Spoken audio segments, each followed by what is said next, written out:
Assalamualaikum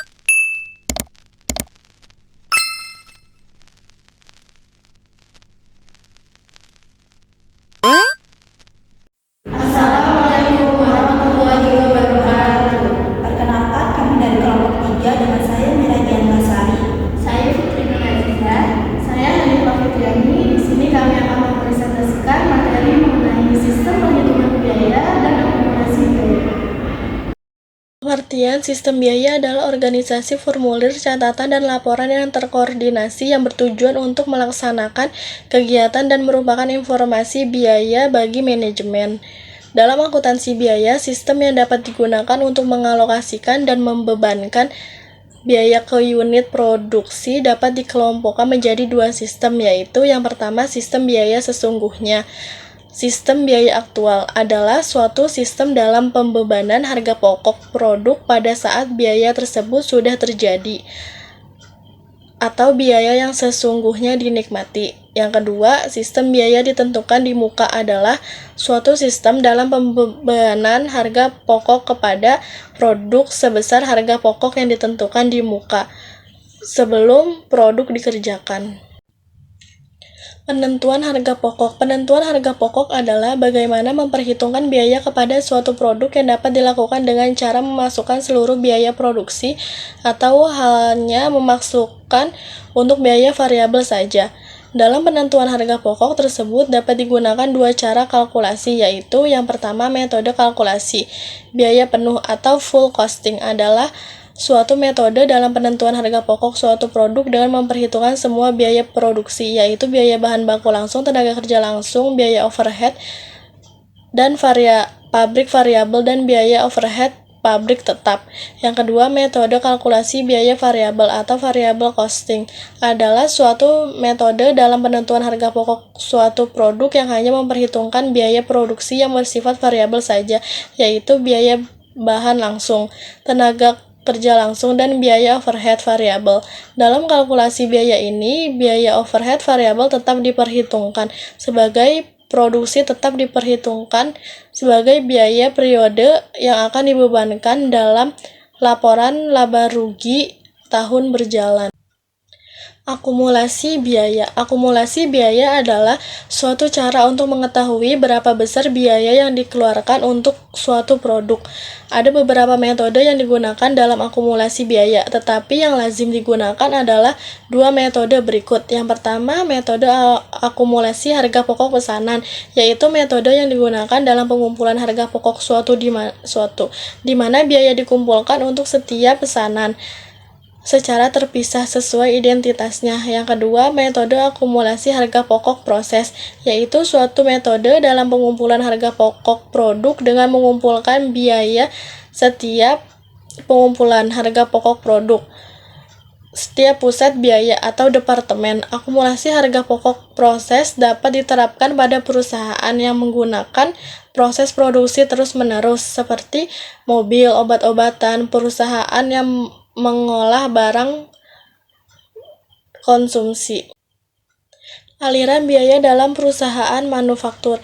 Kegiatan perusahaan manufaktur meliputi pembelian bahan baku, mengubah bahan baku menjadi barang jadi dengan proses tertentu. Dalam pembelian bahan baku dan ketika barang dalam proses produksi membutuhkan biaya, di mana definisi biaya adalah sebagai nilai tukar pengorbanan untuk memperoleh manfaat, sedangkan biaya di dalam perusahaan manufaktur merupakan pengeluaran atau pengorbanan untuk melakukan proses produksi. Buku besar umum dari suatu perusahaan manufaktur berisi perkiraan-perkiraan yang sama dengan biasa ditemukan dalam buku besar umum lainnya, di antaranya bahan baku, beban gaji, pengendali overhead, barang dalam proses, barang jadi, dan harga pokok penjualan. Di sini ada transaksi-transaksi yang berhubungan dengan jurnal biaya manufaktur seperti di atas adalah sebagai berikut. Yang pertama yaitu pembayaran secara kredit, yang kedua beban dibayar di muka, yang ketiga pembelian dan perbaikan aktiva tetap, yang keempat berbagai pembayaran untuk sumber daya, yang kelima pembayaran upah dan gaji, yang keenam pembelian bahan baku dan perlengkapan secara kredit, yang ketujuh yaitu pencatatan beban gaji.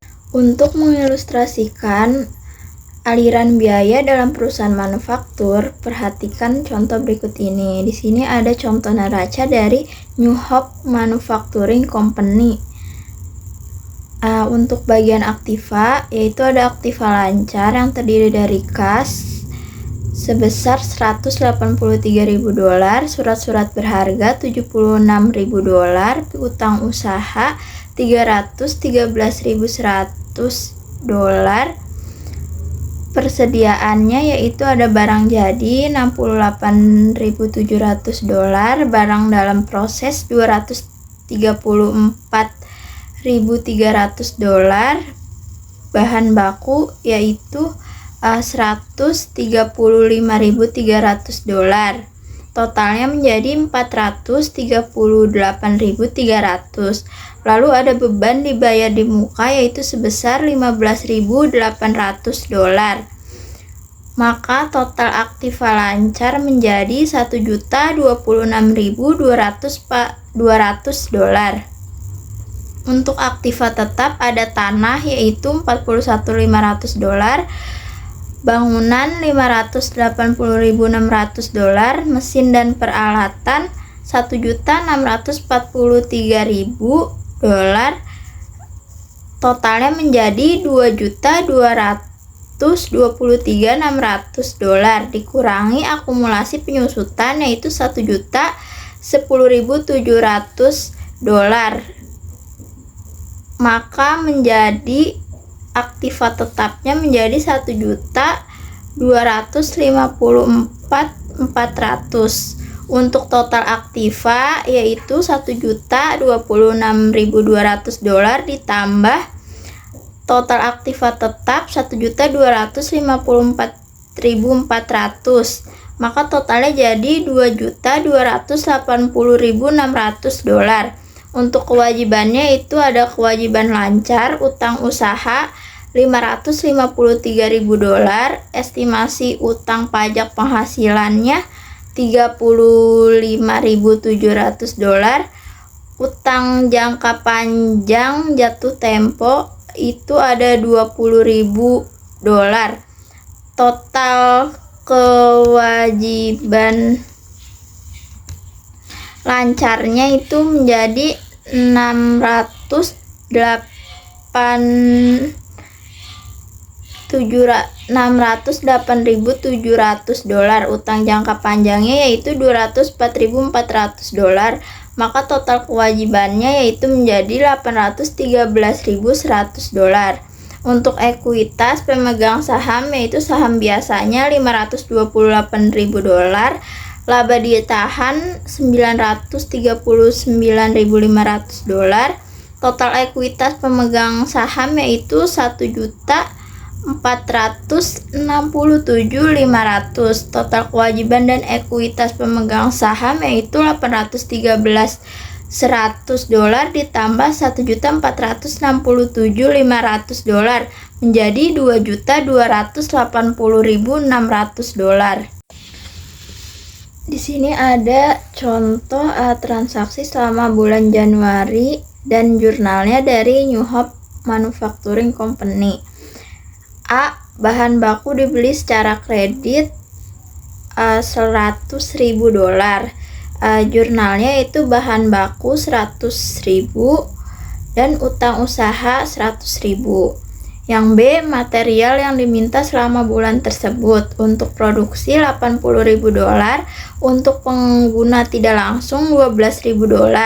Ayat jurnalnya barang dalam proses $80.000, pengendali overhead $12.000.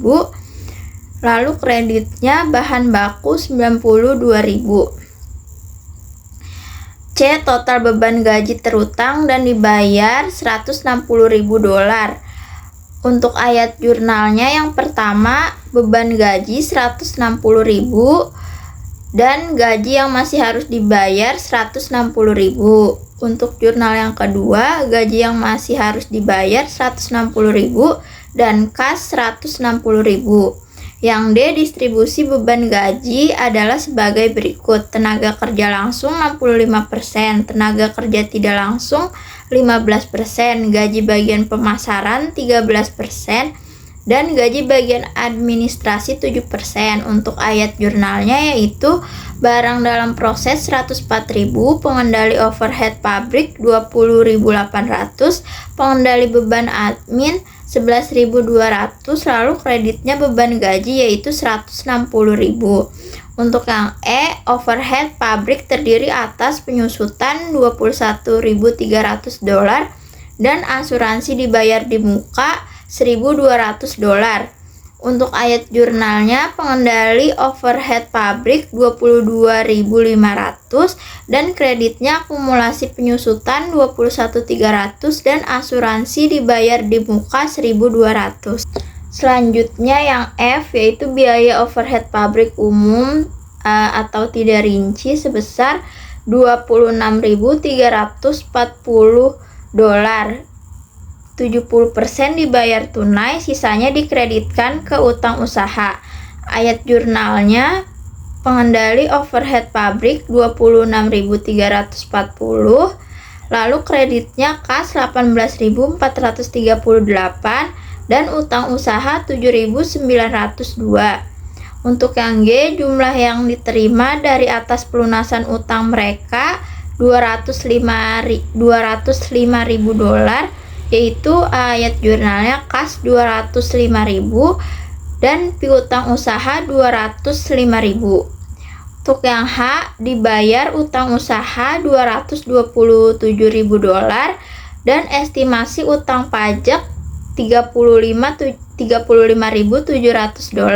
Ayat jurnalnya itu utang usaha 227.000, estimasi utang pajak 35.700 dan kreditnya itu kas 262.700. Untuk yang I, overhead pabrik diakumulasi, diperkirakan pengendali overhead pabrik diperkirakan barang dalam proses. Ayat jurnalnya yaitu barang dalam proses 84.840 dan pengendali overhead pabrik 84.840. Untuk yang J, unit yang telah selesai ditransfer persediaan barang jadi. Ayat jurnalnya barang jadi 320.000 dan barang dalam proses 320.000. Selanjutnya untuk yang K, penjualan $384.000, 40% dibayar tunai, sisanya dicatat sebagai piutang usaha, harga pokok penjualan 75% dari penjualan.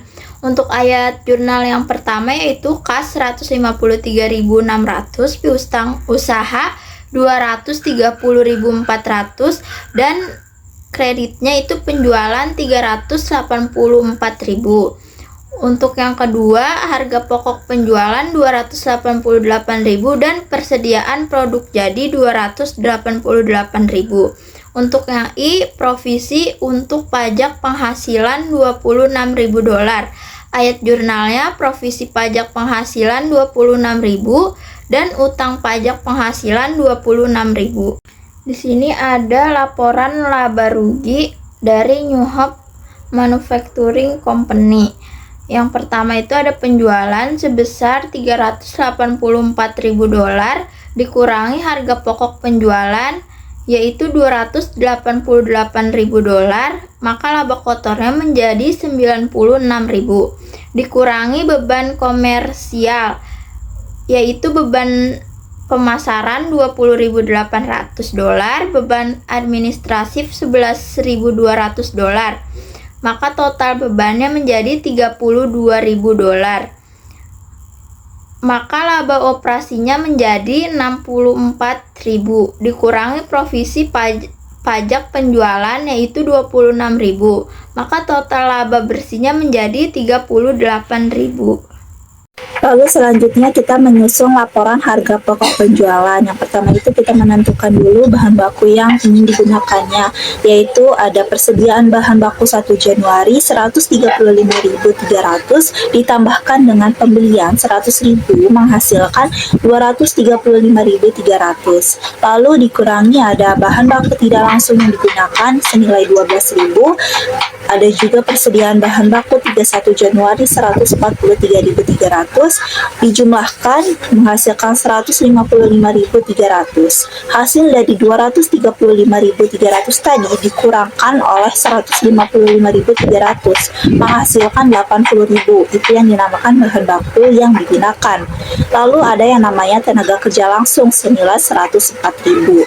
Lalu ada juga overhead pabrik yang terdiri dari bahan baku tidak langsung senilai 12.000, tenaga kerja langsung senilai 24.000, penyusutan senilai 21.300, asuransi 1.200, dan overhead pabrik umum 26.340.000. Itu semua dijumlahkan menghasilkan 84.840.000. Lalu hasil dari 80.000, 104.000, 84.840 itu semua dijumlahkan menghasilkan 268.840. Itu yang dinamakan total biaya manufaktur. Lalu selanjutnya ada persediaan barang dalam proses 1 Januari itu 234.300 ditambahkan dengan total biaya manufaktur tadi menghasilkan 503.140.000. Lalu ada persediaan barang dalam proses 31 Januari itu dikurangkan, berarti 503.140 dikurangkan oleh 183.140 menghasilkan 320.000. Itu yang dinamakan harga pokok produksi. Lalu selanjutnya ada persediaan barang jadi 1 Januari itu ditambahkan dengan harga pokok produksi tadi senilai 320.000 ditambahkan 68.700 yaitu 388.700. Itu yang dinamakan barang tersedia untuk dijual. Lalu ada persediaan barang jadi 31 Januari dikurangkan oleh barang tersedia untuk dijual. 388.700 dikurangkan oleh 100.700 menghasilkan 288.000 dan itu yang dinamakan harga pokok penjualan. Lalu ada yang namanya siklus akuntansi biaya dalam rekening. Siklus akuntansi biaya dalam rekening dimulai dari penggunaan bahan baku. Bahan baku yang digunakan dalam proses produksi itu akan dicatat sebagai pengurangan pada bahan baku dan selanjutnya akan dialihkan ke akun persediaan produk dalam proses atau persediaan PDP. Nah, selain bahan baku, biaya tenaga kerja seperti gaji dan upah pekerja yang terlibat langsung dalam proses produksi itu juga akan dialihkan ke akun persediaan produk dalam proses. Nah, biaya tersebut menambah nilai produk yang sedang dalam tahap pengerjaan. Lalu selanjutnya ada yang namanya biaya overhead pabrik atau yang biasa disebut BOP. Itu juga akan dipindahkan ke akun persediaan produk dalam proses. Setelah proses produksi selesai, total biaya yang terkumpul dalam persediaan produk dalam proses itu dialihkan ke persediaan produk jadi.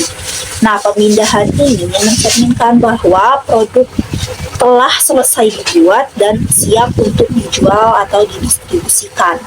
Kemudian ada dasar jurnal pada siklus akuntansi biaya.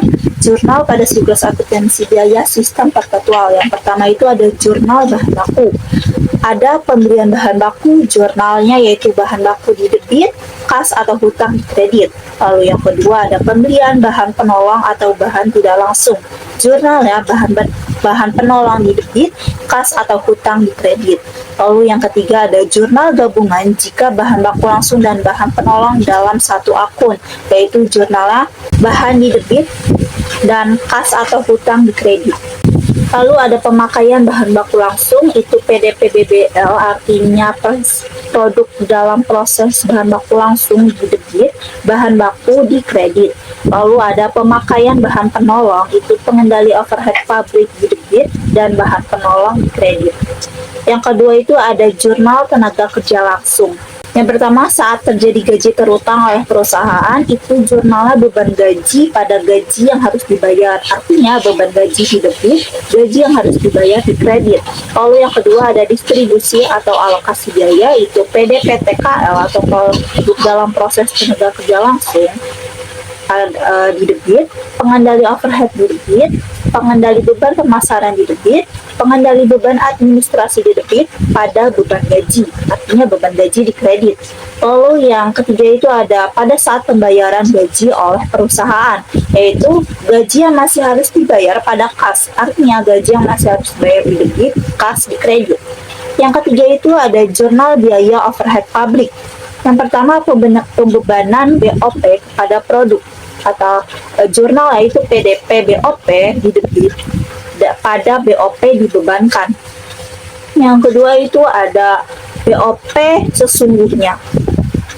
Jurnalnya pengendali overhead publik di debit, di kreditnya akumulasi penyusutan asuransi dibayar di muka, utang usaha, dan kas.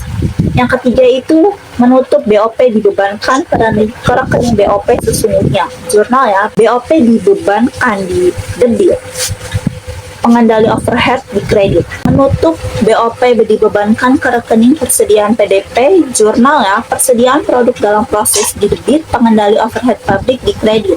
Lalu yang keempat ada jurnal harga pokok produk dalam proses. Jurnalnya di debit itu persediaan PDP, di kredit itu ada PDP BBL atau produk dalam proses bahan baku langsung, PDP PKL produk dalam proses tenaga kerja langsung, dan PDP BOP atau produk dalam proses biaya overhead publik itu di kredit semuanya. Lalu yang kelima itu ada jurnal harga pokok produk jadi.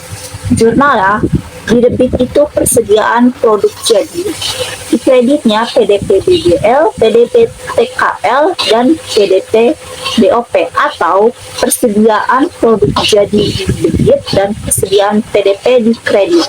Lalu yang keenam ada jurnal penjualan, yaitu kas atau piutang di debit, penjualan di kredit, harga pokok penjualan di debit, persediaan produk jadi di kredit.